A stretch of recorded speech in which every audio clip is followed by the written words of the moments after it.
Asia. So my name is Aurélien Orange. Welcome for this session. It is a 2C session on service trade at the International Law in Southeast Asia Conference in 2024.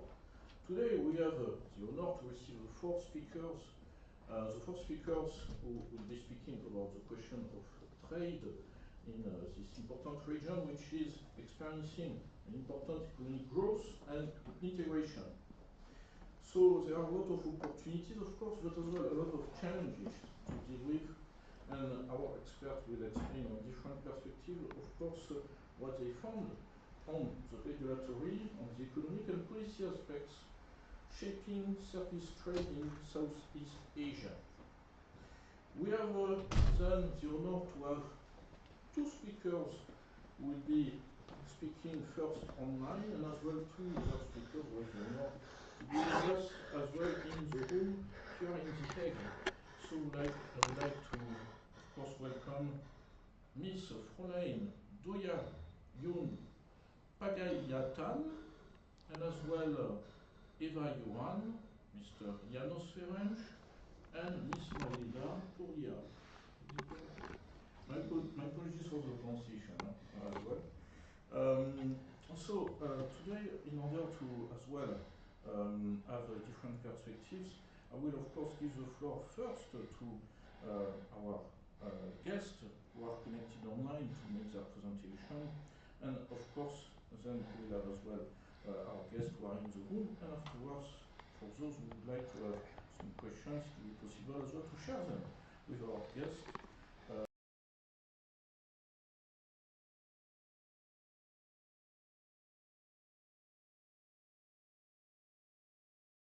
Analysis on the taxation of cross-border digital services across Southeast Asian countries. Just as well to present our esteemed first speaker, I would like to mention that it is a very experienced legal professional specializing in corporate taxation and commercial law with over 2 decades of experience. Currently she is a tax counsel and in a preeminent law firm in the Philippines, and in her prior roles it included as well tax director and as well junior partner in another law firm, and in academia, Fräulein, is a faculty member at the University of the Philippines College of Law, Mapua University, School of Business and Management, and at the University of Makati College of Continuing Advanced and Continuing Studies. She is also a regular speaker on taxation, commercial, and succession laws at the University of the Philippines Law Center Paralegal Training Program and Mandatory Continuing Legal Education. So the floor is yours, Miss Fräulein Doya Yun Pagayatan. Can you hear me? So, I think your microphone is off. Okay. The WebEx. Oh, sorry. Yeah, the microphone. Unmute. Yeah. Yes. Oh, sorry. So I have to restart everything? Registration started. I think we should be good. Do we have audio? Just go ahead. It's the last part. Yeah, the last part. Okay. So apologies for actually the sound miss problem. So yes, I just gave an introduction of the four speakers, and as well I wanted to emphasize that we will start with Ms. Fräulein Doya Yun Pagayatan, who is an expert in taxation, commercial law for over 2 decades of experience, and who has been as well tax counsel, who has been as well with actually faculty members at the University of the Philippines, and Mapua University School of Business and Management, and the University of Makati College of Continuing Advanced and Continuing Studies. So our first speaker will be presenting a comparative analysis of the taxation of cross-border digital services across Southeast Asian countries. Miss Doya Yun Pagayatan, can you hear me? Yes? Yes. Can you hear me? Yes. I think you can start. Yes? Start. I bought there I see Yes, we see your slide. So welcome to what 13 year. So focus on speech and knowledge. Would it be possible, because there is difficulty to hear properly your sentence, that you just cut the camera to give more bandwidth for the connection? Sorry. Yes, we have difficulty to hear all your sentence. Is the sound actually issue? Here we see the slides, we see you, but we have difficulty to hear your words.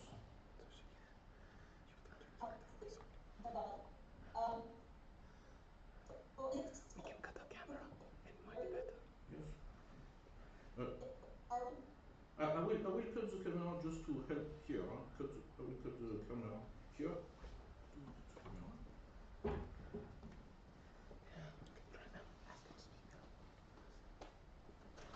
So, could you try now?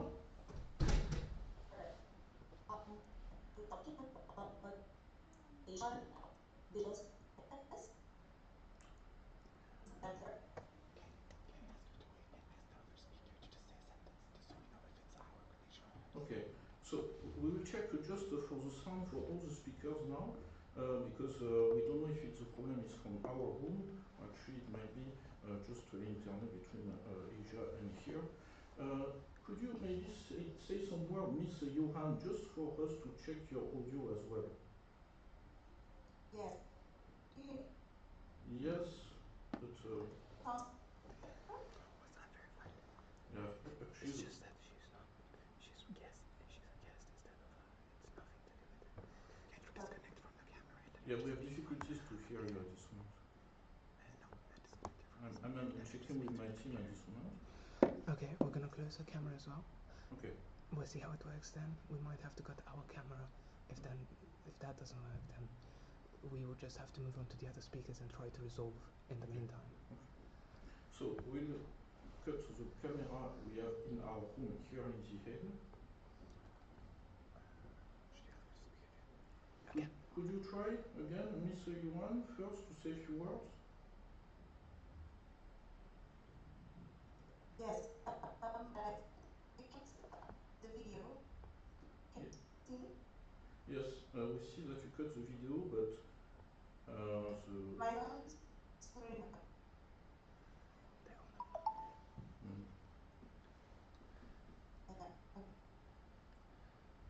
Yes. Say some words just to see. Yes. No. Yes. Yes, actually, I think the internet problem is on our side in the Hague. Because yeah, because you can understand what I say, but we have difficulties to understand what you say. So I think, I mean, for two speakers, It's the connection. yeah. You know what you can do? Cut Wait a second. I see with my team. Send me the link. Okay, 3 dots. Copy. Copy link. Where should I send it to you? Send it on the WhatsApp group chat. But this is not my computer, it's slow. Send it on Teams. Should I invite you with that email ID? Yeah. What number is this? Your that's right. Can you say a few words more, please? Just for us to check.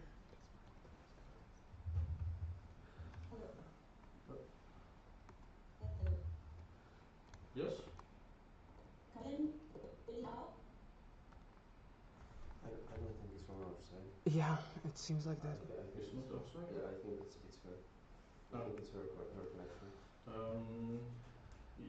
Miss Pagayatan, do you have maybe another way to connect on WebEx than the current internet you are, or the device you are using?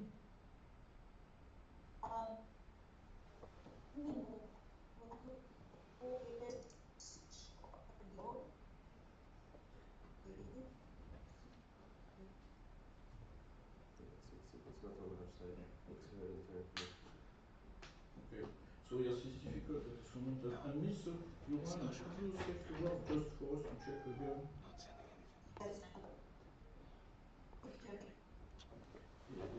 We can't hear, but it will be difficult for a long presentation. No, it's not delayed, it's just the words are cut actually. Your words are cut. Yes, we hear some part of your words, but not fluently or a sentence.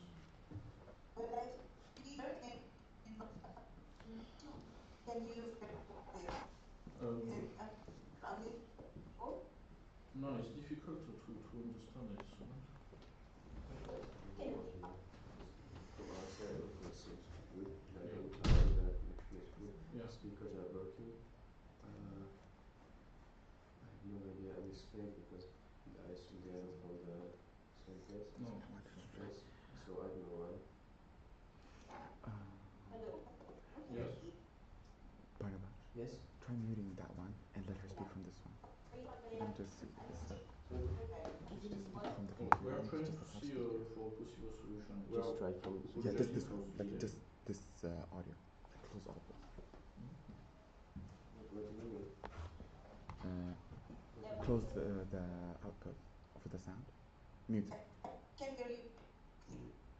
No, the sound. I can't mute the speakers. No, that's what I mean. Maybe it's just the speakers and she can just speak from the And Miss computer. Johan, you can From hear this us well, computer. but we... Well, any of them, it doesn't matter. Can you try to speak right now, please? Hello, I'm Yeah, there we go. It's the speakers. Okay, Yes, so it's the my name is speakers. Efan. Ah, okay, now Thank you so it's much. better. Can you guys come maybe Okay. a bit closer so you may hear the sound? Actually, we change actually the... You can hear it? Perfect, perfect. Thank you so much. So sorry for the problems. So now we understand everything. You say apologies again. We found the technical issue. So yes, I will resume with the start of our session. Apologies for other speakers were waiting as well. So it happened fortunately. So Ms. Fräulein Donoyon Pagayatan, now you can speak and yes, we have your slide. You can share your screen. Yes, we see them now. So good. So let me start. Yes. Again, thank you very much for having us. And my topic is all about taxation of digital services. And I'm going to compare the taxation of digital services among Southeast Asian countries. But before that, we all know about the digital disruption, which has already happened. So everything's digitized now, right? So the biggest movie house, it's no longer some physical movie house in malls. It's now Netflix. The world's largest taxi company is no longer the owner of fleet of taxis. It's now Uber, right? So with digitalization came tax concerns. Why? Because our conventional taxation systems are focused on the physical presence of companies. So the nexus, meaning the connection used by taxation systems in order to capture the sales or income for tax purposes, are largely based on the physical presence of enterprises. So this has led to loopholes. This has led to opportunities for enterprises to explore, to take advantage of. For example, we know about the famous double Irish loophole, where because of some legislation in Ireland, many digital giants are able to transfer ownership over intellectual property to an entity that is registered in a tax haven. Therefore, the corresponding sales, corresponding income from such asset, the intellectual property, would not be subjected to tax because the physical presence, the registration is in a tax haven. So this is the structure of the double Irish loophole. And as I've said, the problem with the conventional tax systems is that it does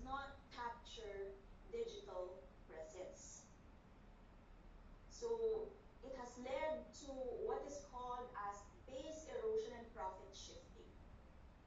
Because our conventional tax systems focus on physical presence, right, where they are registered or where they have fiscal offices, where they have dependent agents, these technology giants are able to avoid actually having to be present in a certain jurisdiction, and therefore, even if they do have sales, even if they do have income from certain jurisdictions, they are able to avoid paying taxes.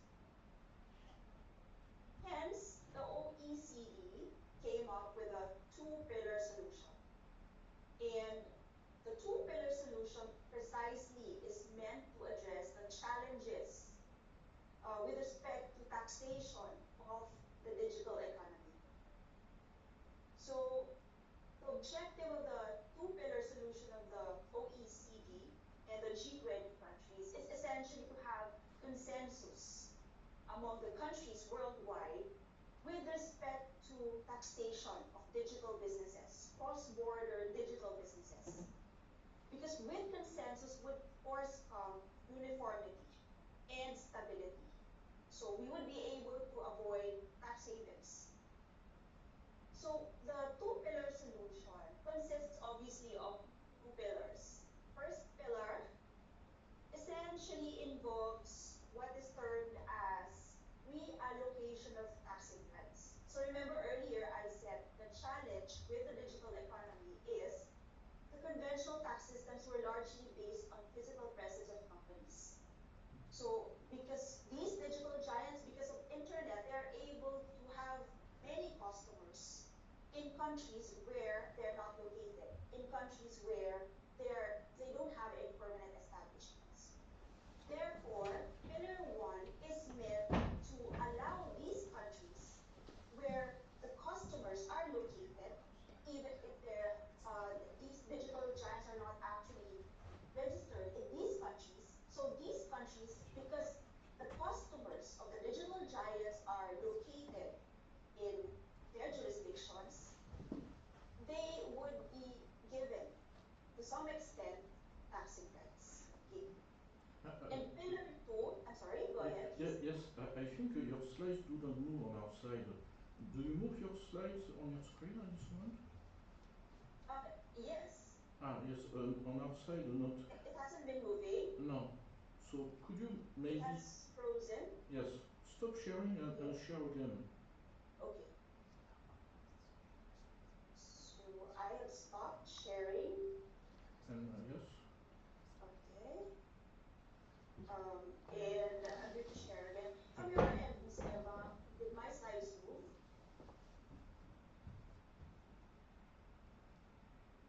Oh, no, it doesn't. Yeah, it doesn't move. No. Okay, share. There. Yeah, now What do you see now? What do you see? Yes, slide number 9 now. Yeah. Number 9. Okay, we can see it, yes. Perfect. So, yes, as I was saying, the OECD and the G20 countries came up with a two-pillar solution in order to, properly tax the digital economy. So the two-pillar solution is consensus-based. And when it was rolled out, there were 134 member countries that acceded to the two-pillar solution. And pillar 1, I'm sorry, I'd like to check, has my slide moved? Yes, slide 10. Is it now on slide 10? Yes. Perfect. Okay. So pillar 1 involves reallocating taxing rights to countries where customers of providers of digital services, digital products, are located. So these countries, for example, Southeast Asian countries like the Philippines, you have a digital giant that does not have a permanent establishment, does not have physical presence in the Philippines. There's no tax registration whatsoever in the Philippines. But, the Philippines, the Filipino people, they are huge users of the internet. And And because of that, this particular company that doesn't have any registration in the Philippines may actually have a lot of revenues coming from the Philippines because it's able to provide the services, the digital products, through the internet. And to address this, Pillar 1 would allow the Philippines to have taxing rights with respect to the sales, with respect to the income of this company from the consumers that are located in the Philippines. So that's essentially Pillar 1. What about Pillar 2? Pillar 2 now seeks to address the base erosion practices, where companies are able to reduce or even totally avoid paying taxes in certain jurisdictions because they're able to maximize on cost-sharing agreements, for example. So to address this, there is now a minimum global effective corporate tax of 15%. Okay, so those are pillars 1 and 2. So I've moved my slide. Yes. I'm now on slide 11. Yeah. Okay. So currently, as of May 28, 2024, there are now 147 member countries who have acceded to the OECD G20's two-pillar solution. So all 6 countries that I'm comparing in my paper have acceded to the two-pillar solution of the OECD and the G20. So Indonesia, Malaysia, the Philippines, Vietnam, Thailand, and Singapore. The curious thing, something I'd like to highlight is of these 6 countries, from the start, Indonesia, Malaysia, Singapore, Thailand, and Vietnam, even as early as 2017, they have already acceded to this two-pillar solution. The Philippines only acceded, became part of this framework last year in 2023. Okay? So let's now focus on Pillar 1, where I said the focus is on reallocating the taxing rights to countries where consumers are located. So these countries may tax the sales of, say, digital giants, even if these digital giants do not have any physical presence in these jurisdictions. Now, pursuant to Pillar 1, the multilateral convention, right, was rolled out, and the 6 countries, obviously, that what I'm comparing in my paper have already also acceded to this multilateral convention, which is meant to implement Pillar 1. Okay. So requirements in order that there would be reallocation of profits under Pillar 1. The multinationals' profits should be about 200 billion US dollars. And the reallocation, as I kept repeating, could happen even in favor of countries where these multinational enterprises do not have any physical presence or jurisdiction. Now, this is where digital services comes in. In the multilateral convention, there is a provision that the member countries who have signed up to the multilateral convention should abolish or should repeal their digital services taxes. Now, what's the purpose for that rule? The multilateral convention purpose is to avoid double taxation and to have stability and certainty in the international tax system. Because then, if we're going to have reallocation of taxing rights, but we maintain the digital services taxes of the different countries, then you may end up with double taxation, right? Where certain jurisdictions, for example, the Philippines would be collecting 12% digital services tax or value-added tax from a certain digital giant. And at the same time, the Philippines would be allocated taxing rights because this digital giant would have customers in the Philippines. Okay. So this is what I'd like to focus on because I'm comparing the digital services taxation of these 6 Southeast Asian countries. This provision in the multilateral convention that the digital services taxes of the acceding countries should be repealed came. So, which now leads us to, the 6 Southeast Asian countries. What are the digital services taxes in these 6 Southeast Asian countries, if any? First, Vietnam. Vietnam has a foreign contractor tax.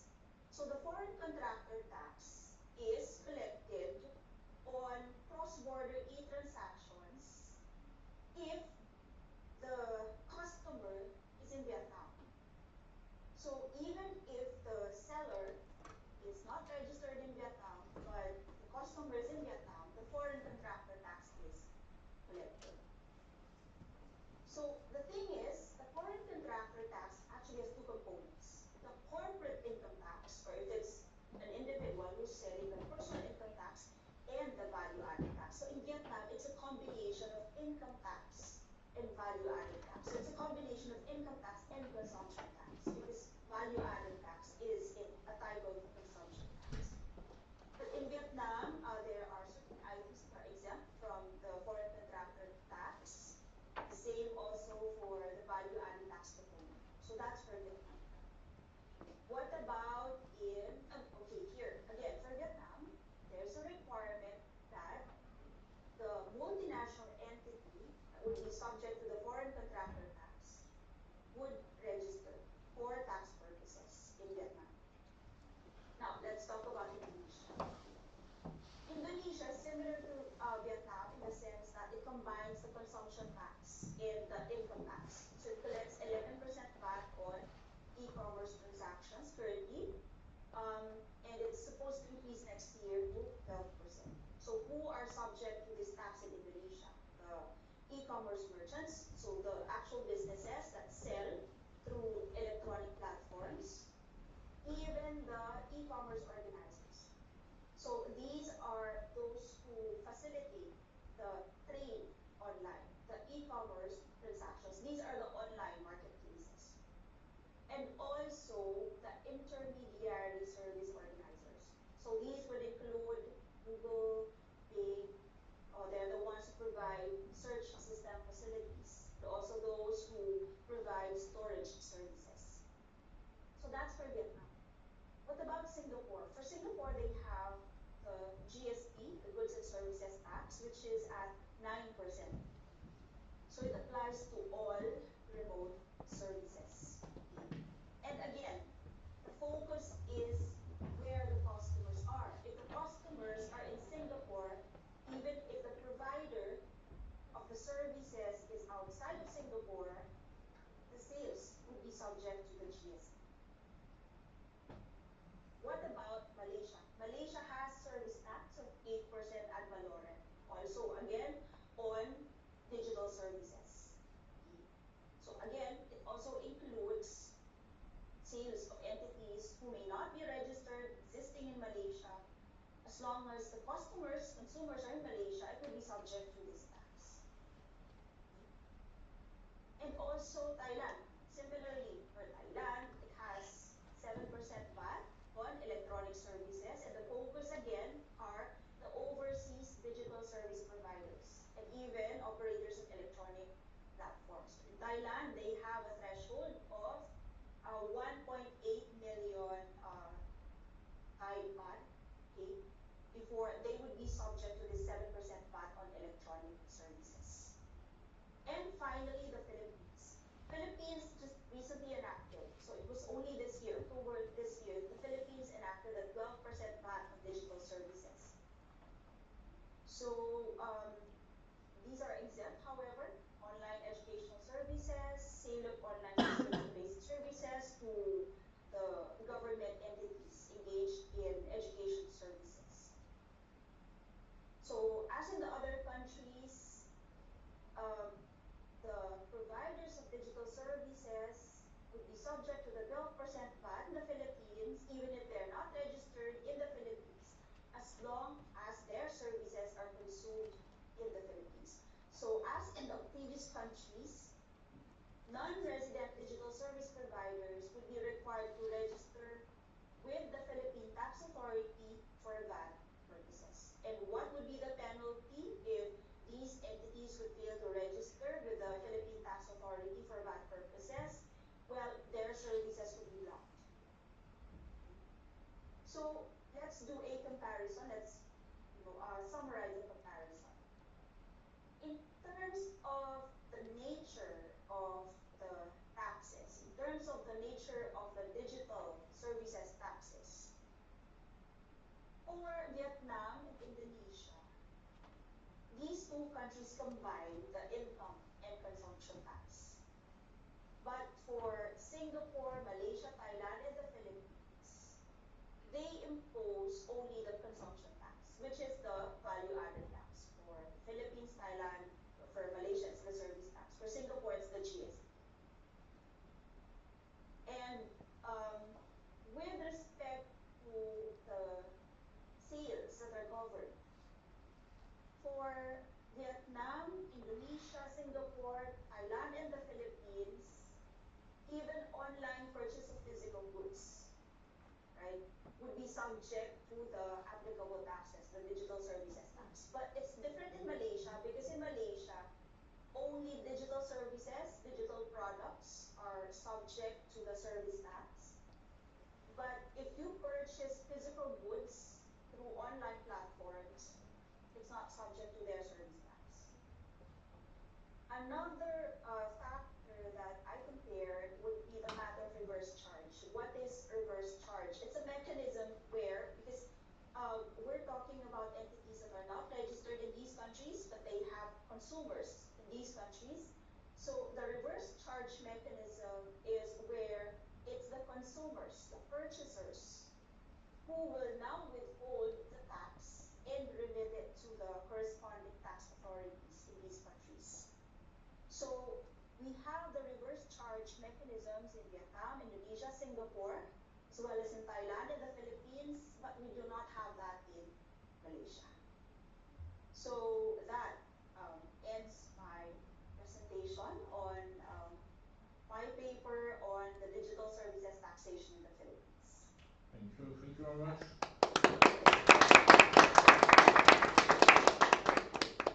Yes, many thanks for this comparative analysis on the taxation of cross-border digital service across Southeast Asian countries. And of course, we give time after the presentations for questions as well. So, hello, you can see me now. But yes, many thanks again, and I would like to give the floor already as well to Miss Eva. Johan, for your presentation as well. You will be presenting research on Indonesia regulatory framework for halal food certification and labeling. Yes, thank you. I will share my screen. Mm-hmm. Wait. So while you are sharing your screen, I mentioned that you are very distinguished academic in international law, focused on international economic law, World Trade Organization law, food law, which is the topic today, particularly, and you have a PhD from Wageningen University in the Netherlands, which was on halal regulation under the international economic law, WTO, ASEAN, and Indonesia. So we see your slides now. Okay, you can see my slide? Yeah. Wait a moment. Okay. I will make it bigger. Yeah, straight through. See. There. We go. Could you see that? Not the slideshow. We see just the slide in PowerPoint application. Only the whole slide? You cannot see the whole slide? We see the whole slide, but as if you are still working on it. So it means not the slideshow, but just the slide, the first slide. Okay, I moved the slide. Can you see that I moved my slide? No. No, okay. Let me yeah. try again. Yeah, good, yeah. You can see it now? Not yet. Not yet. How about like this? Can you see it? Actually, actually, we don't see you sharing the slide. We want to see you, but not your screen. I'm trying to share my PPT here. So we see your screen. You see my screen, my Yes. PPT, right? Okay. And we see your mouse moving as well on it. Like this? Could you see the whole slide? No, actually, it's when you put on slideshow that we do not see it moving anymore. Okay, let me try again. I'm sorry for this inconvenience. I will try again. I think you can't use the screen share button while you use that mode on the app. You have it, you have it, you have it, you have it. Just click on the slideshow. Which one? How about like That one, not the red button. Not the Next red. one. No, not that one. No, no. Yeah. No, that one. No, the red one. Which one? Not the red one, next to the red one to the right. This one. To the The right. book? No, yeah, that Or one. here. I think, yeah, that one. No, the. No, it doesn't work. I don't know if the red No, one it doesn't doesn't work. work. But in any case, we can see your slide. So Yes. we can do it this way. We see your second Okay. slide, now we see your first slide. Okay, I will start. So, yes, thank you for having me. My name is Eva Johan. So I will give you my presentation, one of my paper regarding is Indonesia's halal regulation and specific trade concern in the WTO TBT committee. This paper is about the comparative perspective with Brunei and Thailand. This paper evaluates Indonesia's mandatory halal certification and labeling regulation in light of WTO law.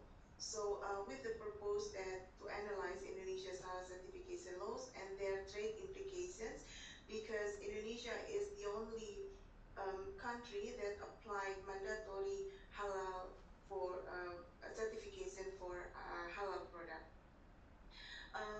This paper focused with the compliance with WTO rules and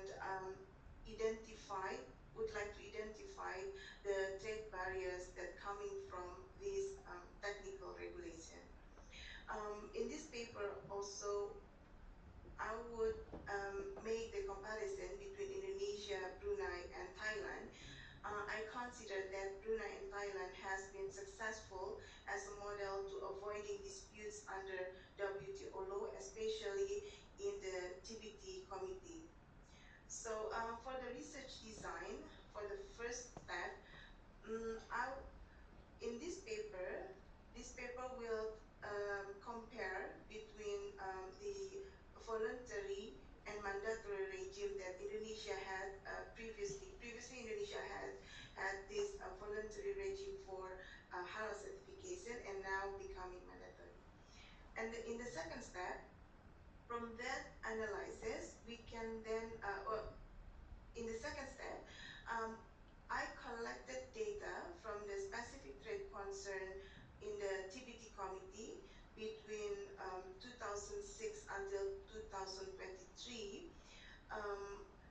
I analyzed all this data from the minute of meeting that coming from the TBT committee within those days, within those years, and we then had this what would be the trade concerns coming because of this technical regulation that made from Indonesia. Since this becoming a concern, the mandatory halal certification becoming a concern, and then we compare how is the system that Indonesia has with Brunei and Thailand, that we assume that those two countries doesn't have any, let's say, has been successful and doesn't have any problem with their halal certification regime. For this paper, I used the doctrinal and comparative law approaches to balance constitutional and international obligation. And then we start with the first step.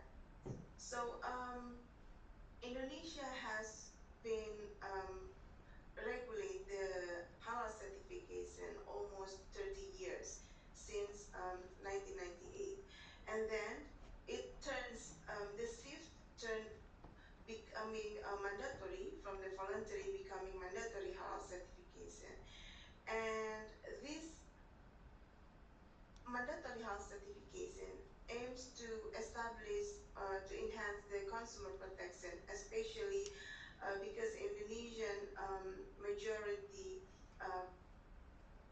society are Muslims. Almost than 86% of Indonesian people are Muslims. And also Indonesia look at that quarter of global world are Muslims. So this is kind of a big market for halal products. So Indonesia would like to turn the market, and Indonesia would like to be a leading for the halal product in the world. So in the previous system, halal certification managed by the Indonesian Islamic Scholars Board, and in the previous system as well, it was self-declared by business, so it's becoming voluntary. If the business think that this halal certification would be benefit them, they would have this halal certification. And then in this previous system, when it comes mandatory, there are so many cases that Indonesian people face with the issue with the food contamination and trust issue with the label of halal itself. The big cases was the big DNA scandals previously, and it struck the industry in Indonesia.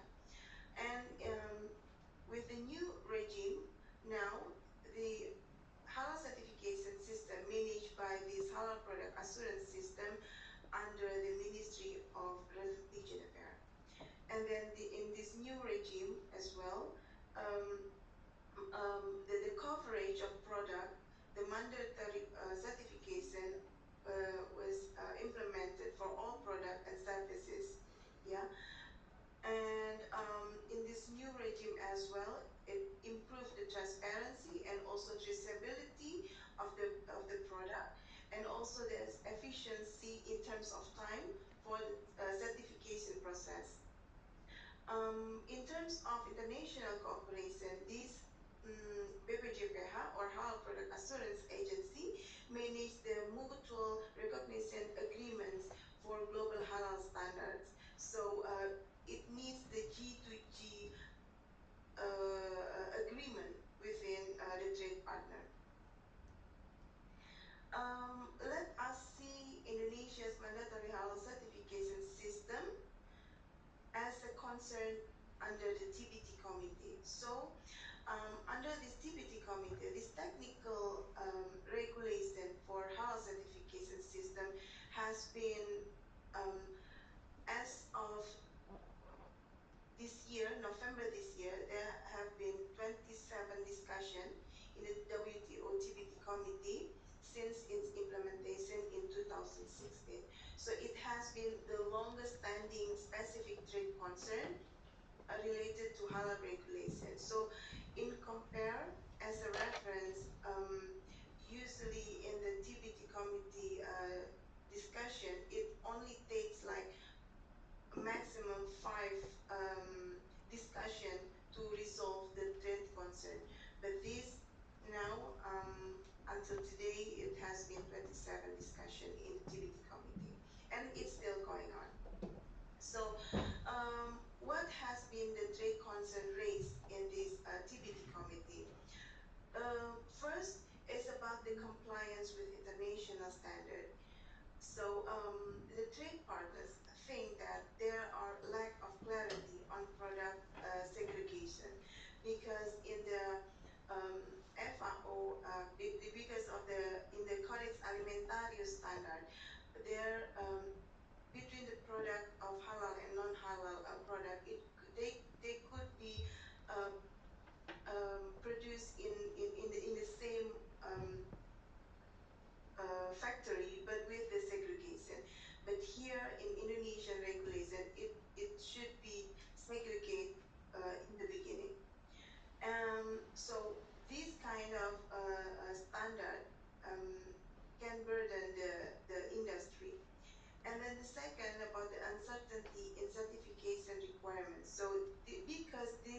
mandatory halal certification in Indonesia is still developed. So it seems that the trade partner thinking that this uncertainty, the developing regime could be harm the trade partner. And then the third is the concern about the mandatory halal labeling, because for the non-halal product, there should be clear information that this product is not halal product. So they have to put such information as the labeling on the packaging of the product. And then the fourth, the last, is about the recognition of foreign certification bodies. So Indonesia only accepted or only recognized a specific foreign certification bodies. So not all the foreign certification bodies could be recognized by Indonesian halal certification bodies. So from those key trade concerns, we then analyze what would be the ongoing concerns until now about this halal certification. So the unresolved issue under the TBT committee, we conclude there are three at least.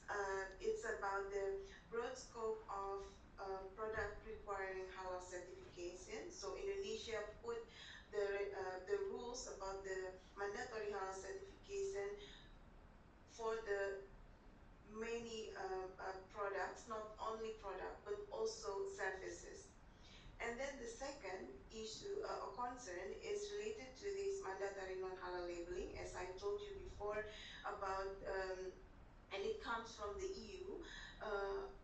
When the product is non-halal, they have to put the information clearly in the packaging. So it's potentially burdensome and restrict for some exporters. And the third is about the recognition of foreign certification bodies. So this still going on. This still it's still becoming a concern in the TBT committee, because this concern about the recognition process of post-grace period ending in 2024. Also about the government-to-government mutual recognition agreement. You can imagine how, example, the European Union that doesn't have a specific body that could certify halal product, but under this regulation, Indonesia wants that the trade partner have to have this government-to-government agreement. So it's very difficult. Then from this ongoing concern, then we make a comparison.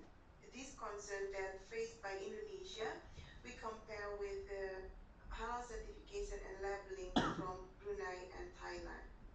So in Indonesia, as I told you before, this becoming an issue. This governing law, the Halal Product Assurance Law number 33 2014. In Brunei, they have the governing law about the halal product is the Halal Meat Act and Halal Certificate and Label Order. And also in Thailand, they have this, they don't have any specific governing law, but under this authority, under this Islamic organization called Central Islamic Council of Thailand, they manage the halal product in Thailand. So from this, about the governing law, Indonesia is the only country that have a specific regulation, technical regulation related to halal products. So not in Brunei and also not in Thailand. And about the authority, Indonesia manage the halal certification and labeling under this specific agency under the Ministry of Religion, and it's the same like in Brunei, also under the specific agency under the Ministry of Religion Affairs, but not in the Thailand. And then about the certification process, it involves government agencies, as I told you before, and also in Brunei. In Thailand, it's purely by this agency, the organization outside the government. As a summary, I will not take longer. As a summary, so in Indonesia, halal certification and labeling is a rigid regulation and very comprehensive with strict enforcement because Indonesia put halal certification as a mandatory. And in Brunei, it's also a stringent rules regulation with a high level of government oversight. And in Thailand, the halal certification is more flexible and managed by non-governmental agency and promoting the more accessible for industry. Another thing, the key points about the governance, about the halal certification system within these three countries. Of course, we can see that Indonesia led halal certification system led by the government as well as in Brunei, but in Thailand managed by the non-governmental organization and is more flexible and also based on research because these non-governmental organization made a cooperation with the university. So it's very different with Indonesia and Brunei. They have their own research and development agency under this specific agency. About the certification scope, as I told you before, in Indonesia it's becoming mandatory for a broad range of product, not only product but also services like slaughtering and logistic, cosmetic. So it's like 15 areas of scope that should be mandatory have this halal certification. Meanwhile, for Brunei, it becoming mandatory, but only for domestic product and meat imports product, but not all product coming from outside have to have this certification, halal certification. Meanwhile, for Thailand, of course, it's a voluntary system, and it's more accepted by foreign industries. For the points of recognition of foreign certification, as I told you before, in Indonesia it needs the G2G or government to government recognition. So it becoming complicated. As I told you, example for European Union, they don't have any specific organization that could authorize the halal certification. Meanwhile, for Brunei, it's a limited foreign recognition, so it's becoming like B2G, business to government. So the recognition could come from government, but government is more flexible in relation to recognition of foreign certification body from other country. Meanwhile, for the Thailand, it's business to business recognition of foreign certification. So it's more accepted and more flexible. Meanwhile, for the halal labeling, in Indonesia, of course, it's becoming mandatory, the halal labeling, and also for non-halal labeling. So the product is not only mention halal logo, but if it is non-halal, it should also the producer should also put the non-halal labeling in the packaging. And for Brunei, halal labeling is mandatory, but only for local products, as I told you before. And for Thailand, because halal labeling is voluntary, so it's more flexible. As conclusion that this Indonesia's transition from voluntary to mandatory certification under this technical regulation, of course, it improved efficiency and transparency for Indonesian society, but as we can see that it raised 27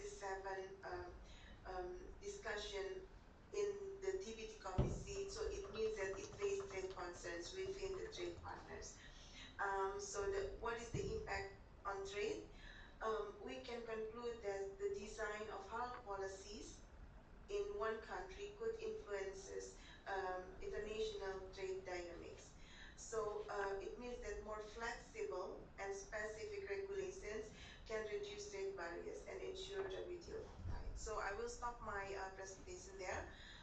Thank you very much for the time. Thank you. Thank you. Very nice to see all these, I would say, implications as well for the halal certification in Indonesia and as well. Of course, the very long experience for Indonesia and the other countries. We'll, of course, give the floor for questions after the last presentation. Now, I would like to give the floor to someone I know very well for 14 years. He was my very first tutor, actually.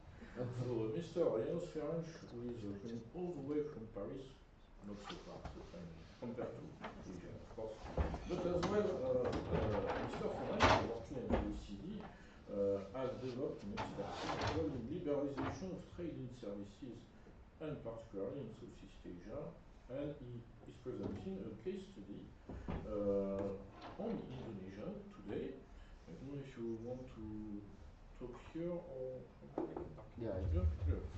Oh.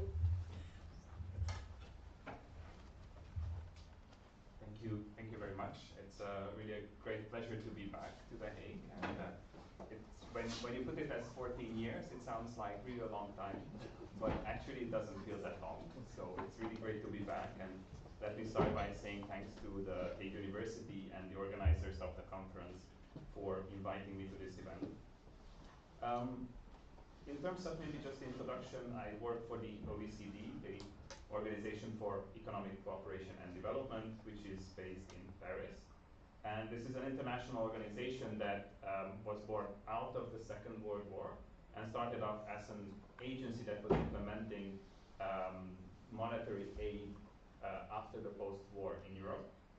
And then in 1960, it was considered that the continuation of what was called before OEEC to turn into OECD was a good way or a good forum to propose a think tank or a policy organization that could help countries on how to leverage joint efforts to build economic growth. So that's a long way to say that actually the OECD, what it does is to use a diverse area of expertise across different areas to do data-driven, evidence-based analysis that we can recommend to countries and with the objective to improve people's lives. The OECD has 38 member countries, and actually 7 new countries are in the accession process currently, 2 of which are from Southeast Asia, Indonesia and Thailand. And actually OECD's outreach and engagement in Southeast Asia has been one of the priority areas over the past years, and specifically in the trade and services team where I work, we had the pleasure of working with countries in Southeast Asia for most part of the past decade. And particularly the engagement has included the sharing of OECD expertise and knowledge and inclusion of Southeast Asian countries into the OECD databases and tools and analysis with the view to promoting open markets and the benefits of services trade. My presentation or my inputs will cover 3 key themes today. One is why do we care about trade and services, and why specifically in Southeast Asia or the ASEAN region. The second one will cover a bit the international trade law dimension that governs trade and services in ASEAN. And the third one will focus on Indonesia,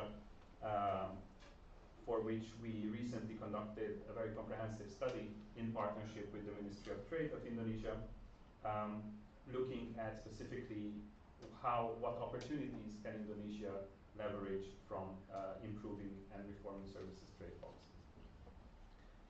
Let me begin with the many linkages between services trade, economic growth, and policy challenges. When we talk about trade, we very often tend to think about trade in goods, because that's something that we see very clearly. We think about container ships. The port of Rotterdam is not too far from here, so when I think about trade, the national instinct is to think about, oh, all those foreign goods coming in. But we tend not to think too much about trade in services, which occupies a very important share of the economy today. So if you look globally, about 70% of GDP is actually in services, and in Asia it's over 50%. And about 3 in every 4 workers in OECD countries are employed in services. And legal services, aspiring legal candidates in the room, is a very important service that can be easily traded if you decide to work for an international company, you have clients in other countries, what you're doing is trading services. And indeed, if you look at more broadly, the role of services trade has become much more prominent and transformative over the past years. If we think about telecommunications, audiovisual services, computer services, these are all important backbones of the digital infrastructure. If you think about transportation, logistics, distribution services, those are the services that underpin global supply chains. If you think about commercial banking, insurance, legal, accounting services, those are the kind of activities that every business needs in order to operate no matter where they are.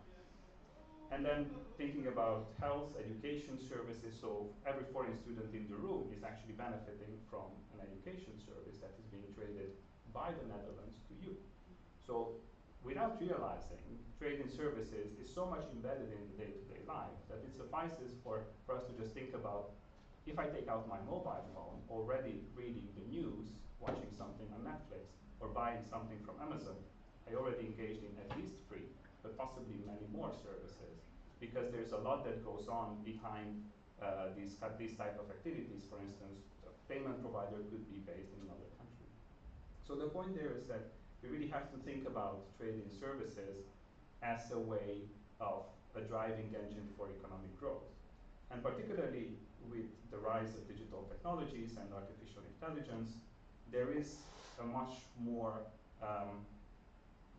a much bigger opportunity to trade services across border. It becomes much easier to reach clients who are maybe based in another country. So with that in mind, there has been a very comprehensive international legal framework in place that governs trade in services through the World Trade Organization, the WTO. But let's focus a little bit on ASEAN. And this leads to the second point that I wanted to talk to you about, the framework of international law that governs services trade in ASEAN. And Southeast Asian countries have long recognized this important role of services in driving economic growth. And indeed, ASEAN particularly has a track record of 30 years of regulating trade in services. And it's all started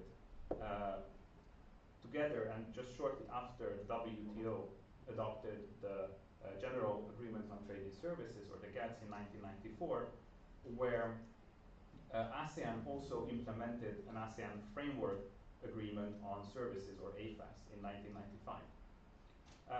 In 2015, ASEAN went further to develop an economic community blueprint, an economic community, and then an economic community blueprint in 2025, which really set services at the central of regional integration.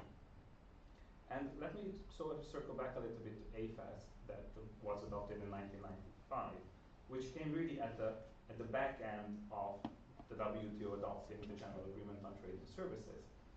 And AFAS was really the region's response to GATS by acknowledging that we need to do more to integrate services into the economy, we need to do more to open up markets, we need to do more to collaborate as a region. And then AFAS turned into this mechanism or venue that allowed ASEAN economies to implement many more agreements over the past 30 years, including, for instance, on competition, investment, mutual recognition, and movement of services professionals. At the same time, it's useful to compare that to what happened with the GATS over the past 30 years. Any guesses? How many changes do you think there have been to the GATS? Anybody who says more than 5? More than 5, more than 10? Anybody who says nothing? Okay, we we have a winner? Nothing, not much at least. Well, we have something that, in terms of market openness and really revolutionizing the way we think about GATT, nothing happened over the past 30 years. At the same time, ASEAN has implemented a lot of commitments and really progressive thinking on trading services, which then consolidated into an ASEAN Trading Services Agreement that was adopted in 2021 and replaced this now 30-year-old AFES framework. And ATISA, the ASEAN Trading Services Agreement, also brought a very important new thinking or new mechanism whereby the commitments that it foresees transition to what is called in the trade legal system as a negative list approach, which means that everything, your markets will be open by default, with the exception of those sectors and commitments where you decide not to do that. And this gives much more opportunity for businesses to engage in markets, and gives much more certainty to businesses that unless I'm one of those exceptions, I can trade freely in this region. So ASEAN has been very proactive, but where is Indonesia in all this? And this is my third and final point. Indonesia is one of the biggest economies in Southeast Asia. And if we look at statistics, Indonesia's economic development has more and more relied on services. About 60% of its value added to its GDP is now in services, and about 40% of its exports are in services. Yet, despite this vibrant and increasingly digital economy, Indonesia trades less services than many of its regional and international trade partners. Indonesia is also mostly reliant on domestic services providers in its export activities. And that can be good as long as you have the expertise and you have the necessary services domestically to meet those export needs. But it becomes a challenge when you don't have that capacity. And countries that have more competitive services area have realized that you need to open up to foreign inputs to help you gain that knowledge, that additional technology, that skills, in order to make your services sector more competitive on the international field. So the study that we did was conducted over the past 2 years with very close involvement of the services stakeholders in Indonesia, including businesses, ministries, and regulators.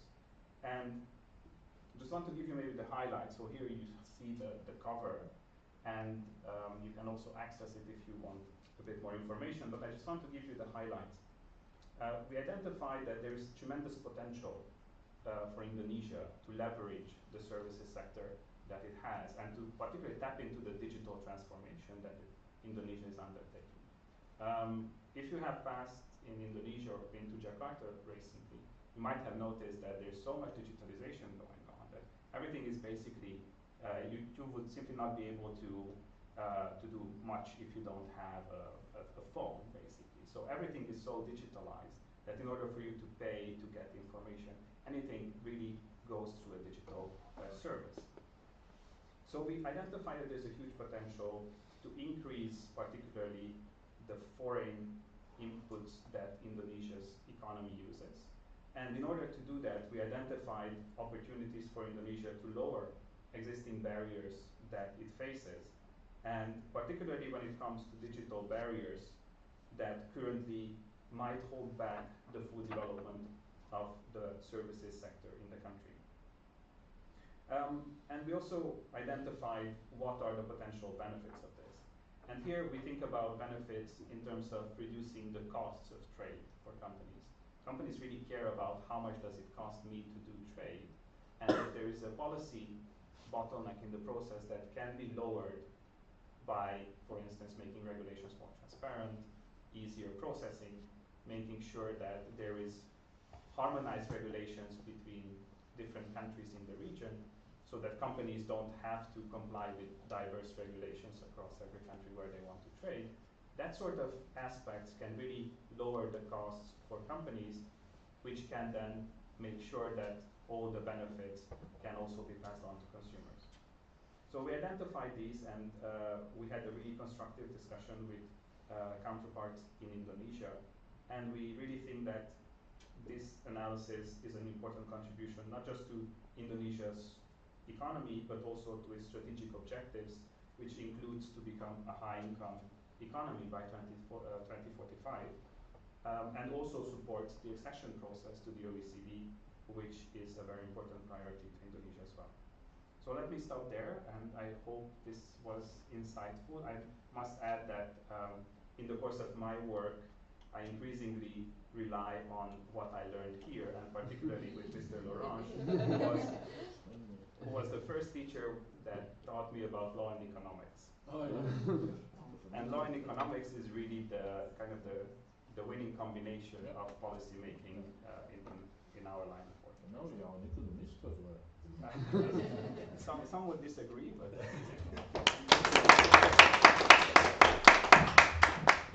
Thank you very much. And now, of course, we have a real pleasure to hear Ms. Maulida, earlier you, who started in August at the embassy, first secretary, and you'll be explaining the free trade agreement negotiations that your country is having constantly with other parts of the world, obviously. And this is good for students as well, because on trade at this moment we know that in the European Union there are different parallel negotiations with different parts of the world.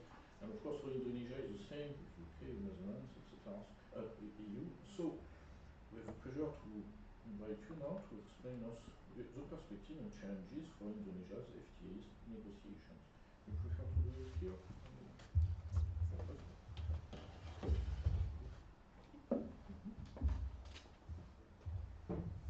Well, thank you and good afternoon. First of all, thank you for inviting me here to speak on the perspective on challenges on Indonesian FTAs and also to be able to join these amazing speakers in the panel. Thank you very much.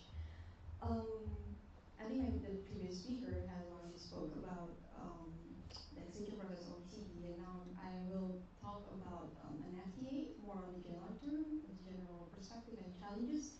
And later on during my presentation, I will maybe update about how the process is going on in Indonesia's accession to the OECD.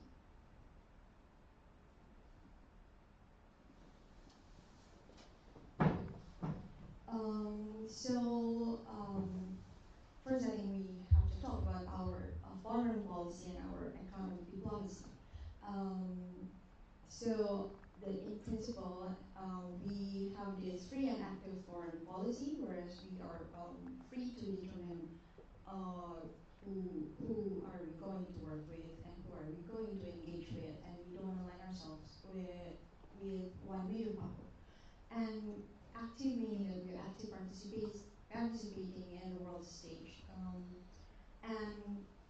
And this principle, and we drive this into active and economic diplomacy with the diversified external engagement. Of course, the main aim is to drive national economic growth. Our new president, Prabowo, which just inaugurated this October, has already mentioned that Indonesia, that he aims to grow the economy by 8%. And also we want to open access to non-traditional market because we have, I think we have a strong engagement and connection and relations within ASEAN, within the region, and we want to expand more and more into Africa, South Asia, and South America, and of course OECD being this non-traditional alliance as well. So, and of course we want to prioritize support for economic recovery. COVID happened in 2020, and we want to aim sustainable development as well, knowing that the climate change is a critical issue now. And then the President Prabowo has already mentioned that food security will be one of his main focus as well. And these are the networks of our FTAs. As you can see here, we have a lot. This doesn't cover all of our FTAs, but within ASEAN, we have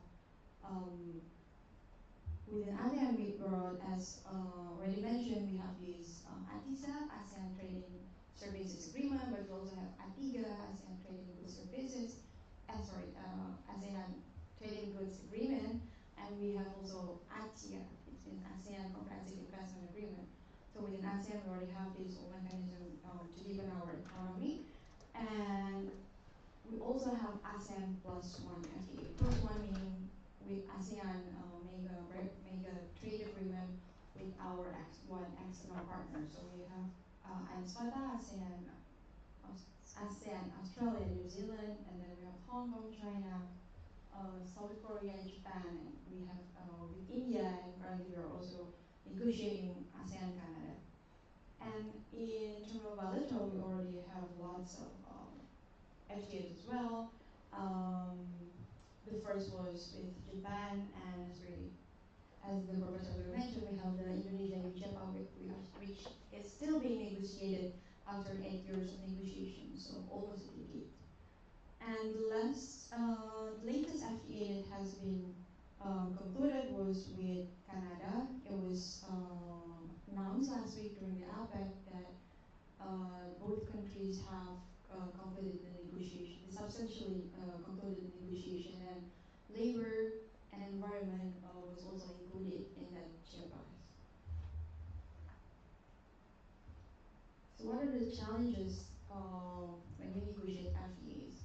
Because FTAs now, and because most of Indonesia's FTA, over 95%, also include training services chapters, but it also covers more like investment, and then we already have, as I said before, labor, and also the environment. So the challenges is, of course, there will be an import increase, so it is how we balance the domestic regulatory framework to balance this import and export, and also how we keep up with the trade in export and import, but not jeopardizing the environment. So we have to balance these regulatory frameworks.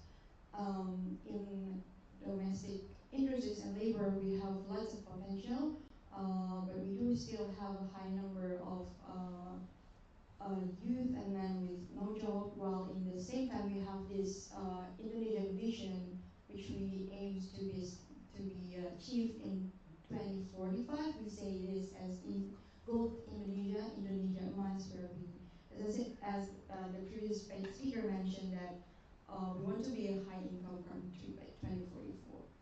And there is also revenue loss, not a revenue loss per se, but it's more like a revenue shifting, because when we lower the tariff, then the custom revenue will be lessened, but it will be shifted more into the tax. It can be gained in the investment within the country. So it's about all balancing and choosing the right policy and minimizing the risk as much as possible. So next, Indonesia and the OECD. Well, thank you for the report. I read it, but just I skipped it a bit. But thank you for your presentation earlier. Yes, the OECD membership, because Indonesia's participation here is of course to promote economic growth and development. But we see this more and more, because when we want to raise capacity, when we want to raise the competitiveness, of course, we need that extra push from the external side. So being an OECD, and we have to align our existing regulatory framework to achieve the standard of the OECD, it is in a way, of course, we as Indonesia will have to make progress towards that, and that external push will be much more beneficial for us in order to comply with the OECD. And then once we become a member of OECD, we believe we will have a lot access to expertise, policy expertise, market information, international best practices, and etc. And this is the process of Indonesia's accession to OECD so far. We have established an Indonesian National Committee, which spearheads the accession process, and it involved various steps to evaluate Indonesia's readiness and alignment with the OECD membership requirements. And we are still conducting the self-assessment, and we still drafting the initial memorandum, which outlines our current policies, our laws, and institutional frameworks, and how they align with OECD requirements, and if not, what can we do about it? And in terms of, we just launched this OECD Accreditation Portal, or email OECD. This is how we digitalize our effort in accession to the OECD. It's to facilitate information exchanges and collaboration between the OECD and Indonesia, and as well to increase the transparency in the process of accession to the OECD to the wider Indonesian public, and of course to the world. And we also heard some information that there will be a visit of the OECD's Secretary General to Indonesia, which is planned to meet our new president, President Prabowo, and because since his inauguration, he established a bigger parliament, a bigger cabinet, which was back in President Jokowi's, it was only 34 ministries, but now the current president has expanded it into 48 ministries. So we have a lot to consolidate internally because of these changes, and there is some kind of adjustment made to the Indonesian National Committee. And yeah, we don't want that this the current government that is newly formed will delay the work of our accession process to the OECD. So I think that's all that I will stop now, and thank you so much. Thank you very much. Now it is time for questions. Is there anybody who has questions for guests online and in the room? I would have a question. Yes? I remember mentioning the ASEAN Trade and Services Agreement and the Regional Comprehensive Economic Partnership, and I was wondering how can Indonesia maximize its participation in these regional agreements to achieve long-term competitiveness in high-value service sectors like logistics and financial services?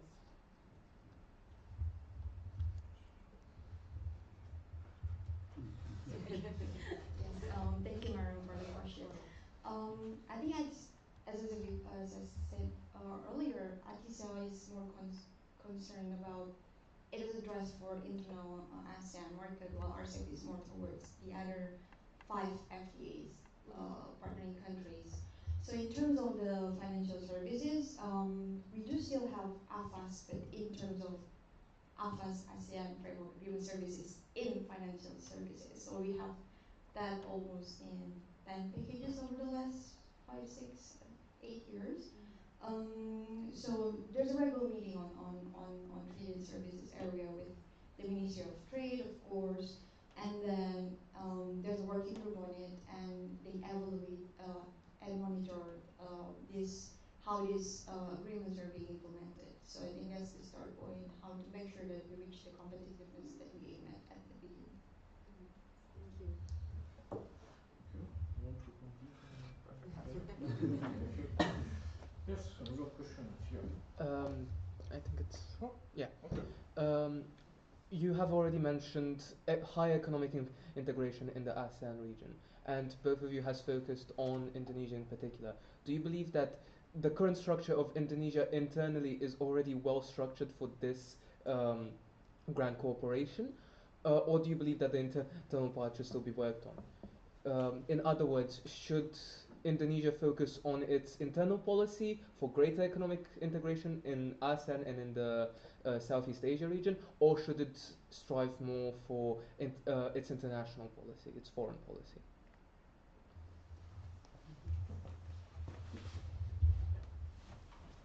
I can start, and if you want to add maybe from the Indonesian side. I think from the OECD's perspective, what we see as being a very important strategy when it comes to looking at services trade policies is that you have to start at home in order to understand, first of all, what are your priorities, what are your competitive advantages, what are the services sectors where Indonesia is really a driving force in the region, to help those sectors become more productive and more exposed to international trade. And then from that domestic initial step, you need to look at the regional level. And Indonesia has been a great example of leveraging that regional proximity with key trade partners. And ASEAN has been an ASEAN founding member, Indonesia, and also Indonesia is an APEC member, which is a very important dual role, I think, that it plays. And so that regional context is very important because ASEAN really has this shared vision when it comes to regional growth. So ASEAN really moves ahead as one single entity. And that really gives them a power, particularly in trade negotiations. If you negotiate as a region, you have much more leverage than if you're negotiating alone. And then Indonesia, I think, also stands to benefit from international participation in agreements. And that's a point where I think when it comes to services and digitalization, maybe there is room for Indonesia to participate more. For instance, in the joint statement initiatives at the WTO on services domestic regulation, in the e-commerce discussion. These are all areas where Indonesia could tap into a bit more the plurilateral, the multilateral trade discussions. But at the same time, I think Indonesia is moving very fast, moving in the right direction. And we certainly hope that the accession process to the OECD will be one of those kind of motivating factors to help really tap into the international benefits of the right policies. I'm not sure if you might want to add from the Indonesian perspective. I'm not sure there's much more to that. But I completely agree, and I think because Indonesia has a lot of potential because we have lots of working forces, especially because we have so many youth now. There's in more productive age, so we have to tap into that opportunity because we do have the resources. It's just how we have to manage these human resources. So that's why there's an external push, as I said, being in the regional or international agreement. We have to make more cooperation in terms of the capacity building, the know-how, the transversal of knowledge to our own people. So I think that has to, work in parallel. Okay, thank you very much. Any other questions? Yes, you can. Thank you. Thank you for the insights, very, very interesting. And in Indonesia, the international, the cross-border sales and the online platforms is very huge potential. However, the new challenge is for the reinforcement. If we found the illegal goods or illegal from another country, or the reinforcement is a challenge because the law or the regulation from those countries differs. What do you think?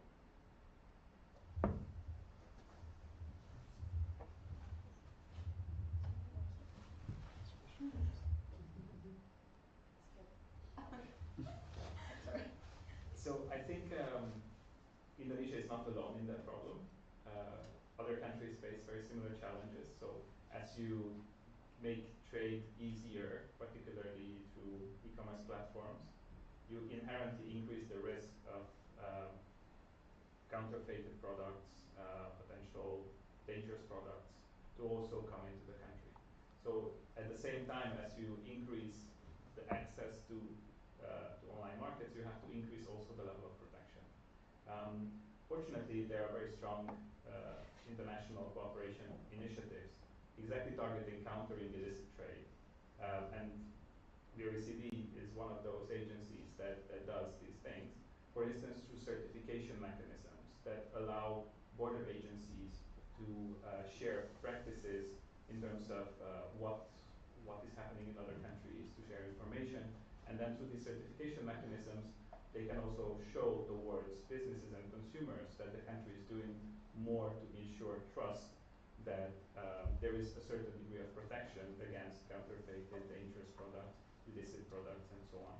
So I think that the solution is certainly not to close the border, but to help border agencies to augment their capacity and their knowledge in terms of how to counter this rise in mixed growth. Thank you. Just to add a little bit, I think our customs have already this basic knowledge, but in terms of, because Indonesia has like huge area, huge internal seas where they can just land their products somewhere without any knowledge. So I think what we can do is, of course, we have to make use of this international cooperation and capacity building, but we can also secure more funding, more budget to build this customs ports. I think that will be also can be utilized to minimize the risk on this counterfeit products, and yeah, and then not to lose our revenue on the customs, because there's like sometimes a black market in it. But in terms of bilateral FTAs, we we encourage the cooperation between these two countries, not only to lower the tariff of the goods, but also to cooperate on how to digitalize the process as well. So yeah, I think yeah, the risk is high, but our effort is also high on that. Thank you very much. Thank you. Any other question? I have one question, I must say. This question will be a bit different, maybe from, but it's connected as well to your topics. So this summer, in the city where you live, there was a big event. You were in the city? I was. Okay, so you did not escape, okay. No. And apparently in 4 years it will be as well in Los Angeles, and 4 years after in Brisbane, and I heard it will be maybe in Indonesia in 2036. From what I heard, apparently there have been several meetings, so is it something which is mentioned in Indonesia or by the government, the fact that Indonesia would like to host Olympics eventually in 2036, or not at all? And is there, I would say, an economic cooperation as well for it? Because of course we will see what will happen in Los Angeles, in Brisbane. Because from what I've read, there were some interest to organize a World Cup some years ago, but now I've seen regularly, indeed, in the news that 36 would be a good year to have for the first time Olympics in Indonesia. So I don't know if you want to say something about it, or I don't know the perspective exactly, but yeah. Yes, thank you for the question. Trust me, Indonesians love to host any conference, any World Cups, any Olympics. But to be honest, I haven't heard about the Olympics, but we aim for the World Cup. Okay. Because Olympics needs more infrastructure, not only the stadium for the football, but yeah, but for Olympics we aim for that. Yeah, but I think there could be a drive, because I think our current president is a huge fan of any sports. Ah, okay. Yeah, so maybe if you can just speak to him, maybe he'll respond. Indeed. Okay. Thank you. Thank you. Thank you very much. Thank you to all our guests and speakers for today, and of course, we hope the students will inspire you as well for your research. Like with Mr. Ferenc, you will have to do as well a bachelor thesis. We call it a Applied Research Project now. And it could be on economic growth as well of Indonesia, as well as discussions as well with different parts of the world for free trade agreements, and as well for negotiations in general. So don't hesitate to contact the embassy if you want more information. As well, all those researchers who publish and propose actually to have comparative analysis. So thank you very much for the time, and let's have lunch and have a good evening as well in Indonesia and Philippines. Thank you very much. Thank you. Thank you very much. Thanks very much again. Have a nice evening. You too.